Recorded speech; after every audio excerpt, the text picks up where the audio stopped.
Hello, you are watching Shalom World News. I'm Rudy McLennan coming to you from Glasgow, Scotland. Here are the latest headlines from around the world. Pope Francis has concluded his historic apostolic visit to Mongolia. He was given a ceremonial farewell at the Genghis Khan International Airport by the Mongolian civil and ecclesiastical authorities. Present on the tarmac to see off the Pope was the Apostolic Prefect, Cardinal Giorgio Marengo, and the Mongolian envoy to the Vatican. Before departing to the airport, the Pontiff visited the new House of Mercy operated by the Catholic Church in Ulaanbaatar. There he listened to the testimonies of charity workers. In his address, the Pope reiterated the Church's commitment to serving humanity. The Pontiff also said that the Church in Mongolia is vibrant and doing what the early Christians did by reaching out to the downtrodden and the poor. Pope Francis warned that charity should not be manipulated as a money-spinning enterprise and added that it is not just the rich, but also those with modest means who can engage in charitable works. On Sunday, the Holy Father presided over a Holy Mass in Ulaanbaatar, during which he thanked all Mongolians for their warm welcome. While preaching his homily, the Pope encouraged the fledgling Catholic community numbering around 1,500 to go forward without fear. He told them to be conscious of the closeness and encouragement of the Church and the tender gaze of Jesus, who never forgets anyone. He also reassured them that they remain close to his heart. Separately, the Holy Father reassured the government and secular institutions that they have nothing to fear from the evangelizing activities of the Church. While addressing bishops, religious and pastoral workers in the Cathedral of Saints Peter and Paul in Ulaanbaatar on Saturday, Pope Francis said that the Church does not have a political agenda. He said it only has the grace of God and the word of mercy and truth to promote goodwill. During his visit to Mongolia, Pope Francis also extended greetings to the people of neighbouring China. At the end of Holy Mass on Sunday, the Pontiff took a moment to invite 2 Chinese bishops to stand with him at the altar. The Pontiff greeted Bishop Emeritus of Hong Kong, Cardinal John Tong Hon, and current Bishop of Hong Kong, Cardinal-elect Stephen Cao Yan, and wished the Chinese people his best. As he held up their hands, he encouraged the people of China to strive ahead. The Pope also invited Catholics in China to be good believers and exemplary citizens. While travelling to Mongolia, the Pope also sent a message of greetings to the Chinese Premier as his flight entered China's airspace. Even as the war rages in Ukraine, the school year in the country began on the 1st of September. There are reports that countless children and young people will not be able to attend classes. The General Prosecutor's Office has said that by the end of last month, 503 children have been killed in the war and more than 1,000 have been injured. Nearly 500,000 children were forced to flee the country with their parents to foreign countries. Since the beginning of the Russian invasion, over 3,000 school and university buildings have been damaged in Ukraine. The Ukrainian Parliamentary Commissioner for Human Rights, Dmytro Lubinets, has revealed that almost 400 children from Ukraine have been illegally adopted in Russia. He said it was important to establish this fact for the future prosecution of Russian war crimes. Lubinets said illegal adoption is an example of the war crime of genocide being committed by the military and political leadership of the Russian Federation. Meanwhile, the Kherson Regional State Administration in Ukraine said that the country managed to repatriate 11 Ukrainian children who had been illegally taken out of the nation by Russians. In the Democratic Republic of the Congo, a platform of youth organizations is accusing the army of massacring innocent people in a church in North Kyiv province. The collective of youth solidarity organizations said troops sprayed bullets on people inside a church in the city of Goma on Wednesday. Local and international news reports place the death toll at 48, with 75 people sustaining bullet injuries. Members of the collective said the incident was a military crackdown on an anti-United Nations protest.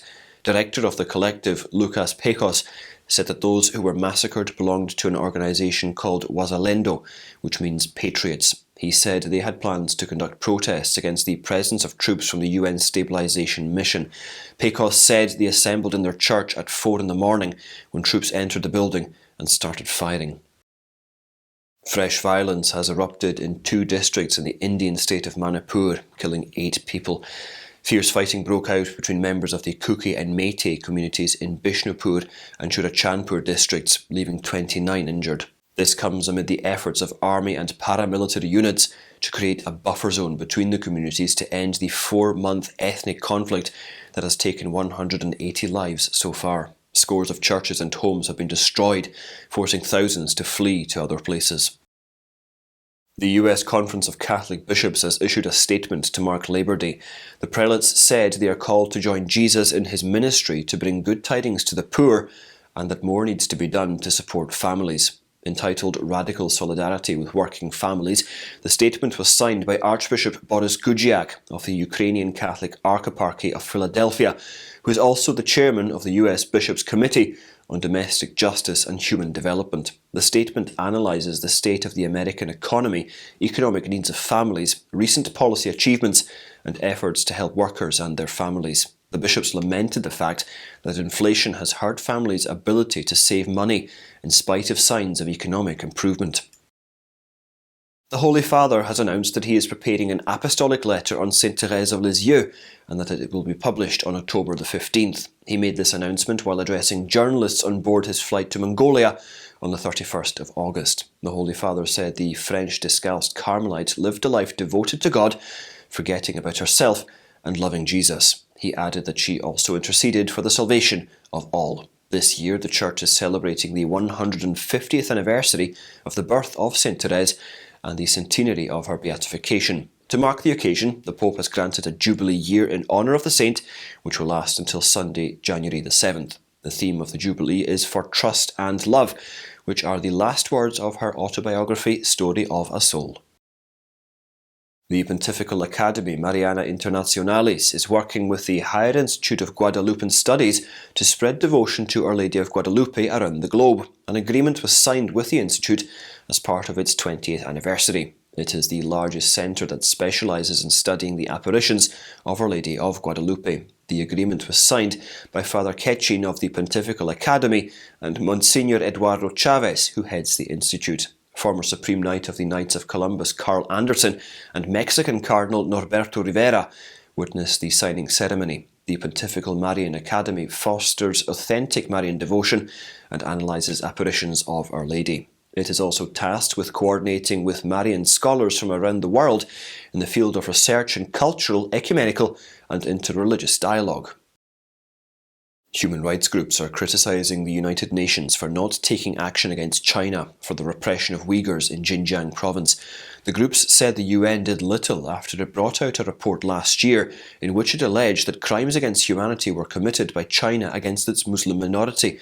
The report was released in August last year by the UN Commissioner of Human Rights, Michelle Bachelet, in which there were allegations of serious human rights violations in Xinjiang. The report had 13 recommendations for the Chinese government, including the release of those detained arbitrarily in camps and in prisons. Associate Director in the Asia Division of Human Rights Watch, Maya Wang, said that Volker Turk had not done enough in his capacity as UN Commissioner of Human Rights. Wang said that China's clout in the United Nations makes taking action difficult. About 7,000 pro-life supporters gathered in London's Parliament Square on Saturday for the March for Life. The pro-lifers sang, danced and prayed on the streets as they processed through Westminster before stopping to hear a series of speakers. The theme of this year's march was Freedom to Live. Legal advocacy group Alliance Defending Freedom's Lois McClatchy Miller told those gathered that the mantra of my body, my choice has led to men saying your body, your choice and your problem. President of the Life Training Institute, Scott Klusendorf, told the attendees to enter into conversations with those around them on abortion. Co-director of the March for Life, Isabel Vaughan Spruce, also shared her experience of being arrested for praying silently near an abortion facility.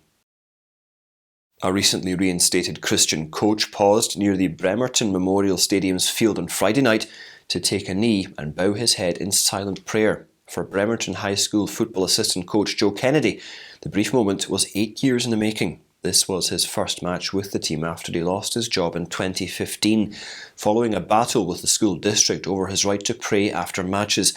After filing a lawsuit, the US Supreme Court sided with Kennedy and upheld his right to express his religious faith. This paved the way for his eventual right to return to Bremerton. And those are your latest headlines. Do join us again next time for more, and do be sure to visit swnews.org for more updates. Shalom.